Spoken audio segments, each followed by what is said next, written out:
Makikipagtulungan ang lokal na gobyerno ng San Juan sa University of the Philippines Resilience Institute at National Center for Transportation Studies para ito sa paghahanap ng solusyon sa problema sa traffic at baha sa lungsod. May unang balita, si Bernadette Reyes. Traffic at baha, kapwa matinding perwisyo sa publiko.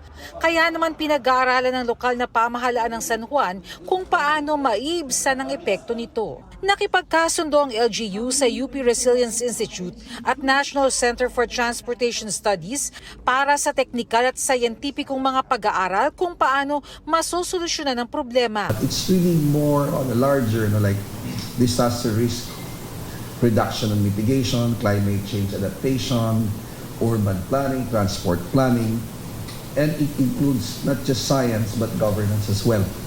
Ang San Juan River na madalas tumataas ang tubig tuwing tag-ulan, bagaman nakapangalan sa lungsod ng San Juan, sakop ng iba't ibang LGU.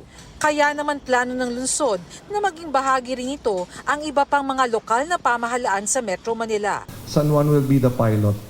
Kumbaga, ang proof of concept dito sa San Juan, again, when it comes to flood mitigation, disaster resilience, yung sustainability efforts, and of course, pati yung ating traffic management. Once we're able to establish the partnership in San Juan, we will now scale it up to the Metro Manila Council. Sabi naman ng UP Resilience Institute, hindi na daw mawawala ang baha, pero ang mahalaga raw magkaroon ng flood management na ginagamitan ng siyensya. Halimbawa, dapat magkakaugnay ang Drainage Master Plan sa Metro Manila. Ang pwedeng mawala, yung napakalaking baha. Kasi if we are able, kaya yung plano, hindi pwedeng separate yung Quezon City doon sa Caloocan, doon sa San Juan. Yung magagawa sa Quezon City, makakatulong doon sa San Juan, tsaka Manila. Ayon sa National Center for Transportation Studies, bukod sa mga makabagong teknolohiya, mahalaga ang pagtutulungan ng mga local government units para mapabuti ang daloy ng trapiko.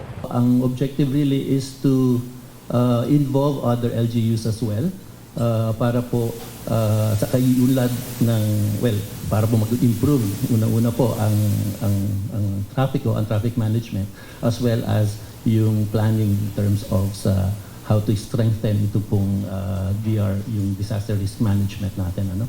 Ito ang unang balita, Bernadette Reyes para sa GMA Integrated News.